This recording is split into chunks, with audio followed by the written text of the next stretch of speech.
Morning everyone, I am Antoinette M. Borzana and today I'll be talking to you macro-environmental.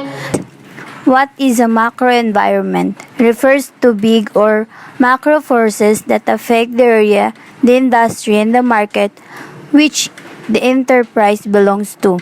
They influence how business should be conducted, how consumers will behave, how supply and demand will move, how different competitors will position themselves, and how the cost of doing business will proceed. The state of the macro environment affects business decisions on things such as spending, borrowing, and investing. A macro environment is the condition that exists in the economy as a whole rather than in a particular sector or region. In general, the macro environment includes trends in the gross domestic product, GDP. GDP is a measure of a country's output and production of goods and services. Inflation is a key factor watched by economists, investors, and consumers. Employment, the Federal Reserve also seeks to regulate employment levels through monetary policy, stimulus, and credit measures. And monetary measures are typically centered around interest rates and access to credit, and fiscal policy refers to government policy around taxing, borrowing, and spending. The macro environment is closely linked to the general business cycle as opposed to the performance of an individual business sector. There are 5 categories of macro environment or SPEET.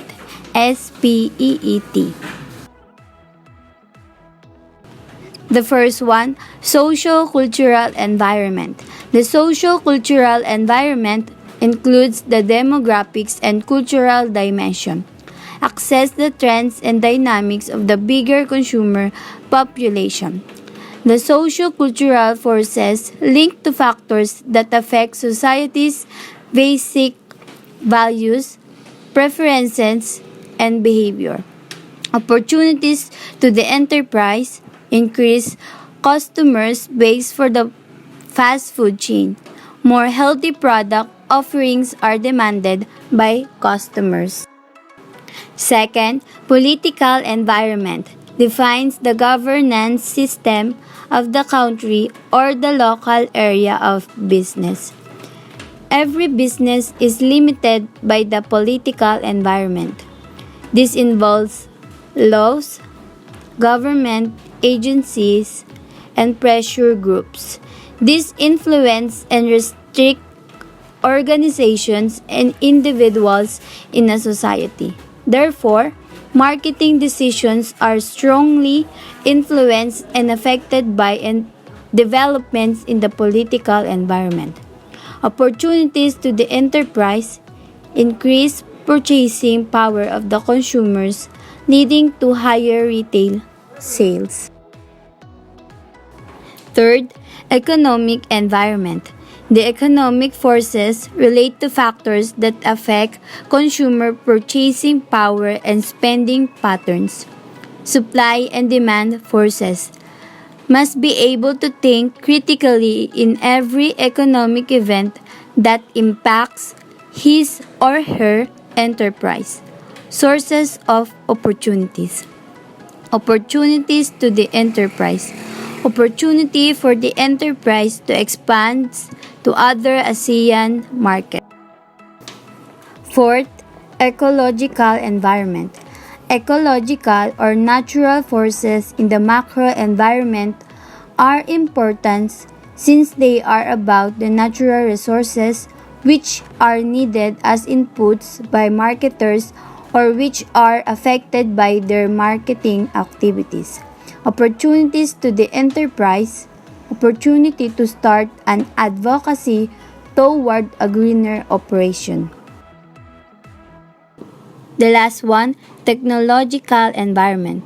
Technological forces form a crucial influence in the macro environment. They relate to factors that create new technologies and thereby create new product and market opportunities. Opportunities to the enterprise, greater usage of apps to place delivery orders via phones, which may help increase market reach.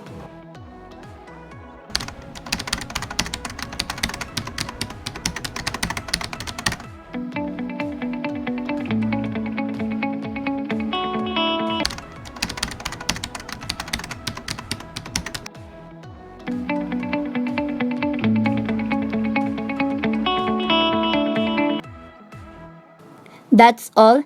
Thank you for listening, everyone. I hope you learned many things on my report.